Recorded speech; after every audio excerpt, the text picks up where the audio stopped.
Pink salt, এই pink সল্টটা হচ্ছে একটা খনিজ লবণ। এটা হয় পাকিস্তানের পাঞ্জাব অঞ্চলে, এবং যারা এই পিঙ্ক সল্টটা ইতিমধ্যে খেয়েছেন তারা জানেন যে এর উপকারিতা কতটা।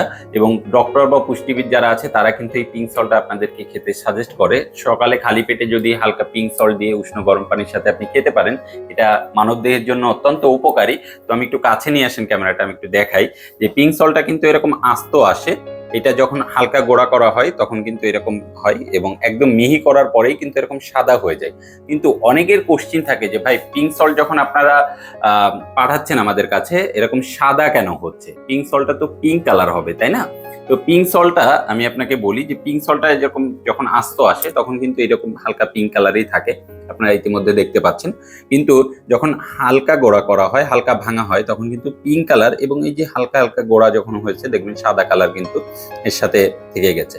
এবং একদম মিহি যখন করা হচ্ছে, মিহি করার পরেই কিন্তু এই পিঙ্ক সল্টটা আপনার একদমই সাদা হয়ে যাচ্ছে, এবং তারপরেই কিন্তু এরকম বোতল বন্দি করে আপনাদের হাতে পাঠানো হচ্ছে।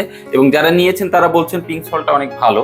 কিন্তু অনেকের কোশ্চিন থাকে যে ভাই, পিঙ্ক সল্টটা এরকম সাদা কেন? আশা করছি এই বিষয়টা আপনাদেরকে বোঝাতে সক্ষম হয়েছি। আমাদের এই পিঙ্ক সল্টটা অর্ডার করতে আপনাকে কিন্তু অগ্রিম 1 টাকাও প্রোভাইড করতে হয় না। সারা বাংলাদেশে ক্যাশ অন হোম ডেলিভারিতে কিন্তু আমাদের এই ফ্রেশ কোয়ালিটির পিঙ্ক সল্টটা আপনাদের হাতে পৌঁছে যাচ্ছে। যারা পারচেস করতে চান স্ক্রিনে দেখানো নাম্বারে ফোন কল করতে পারেন, অথবা আমাদের যে অ্যাডগুলো আছে অ্যাডের নিচে দেখবেন সেন্ড মেসেজ বাটন আছে। এই সেন্ড মেসেজ বাটনেও কিন্তু আপনারা নাম, ফোন নাম্বার, অ্যাড্রেস দিয়ে দিলে আমাদের এই ফ্রেশ কোয়ালিটির পিঙ্ক সল্টটা আপনার হাতে পৌঁছে যাবে। তো সকলে ভালো থাকবেন, সুস্থ থাকবেন, এবং গাজীর বাজারের সাথেই থাকবেন। আসসালামু আলাইকুম।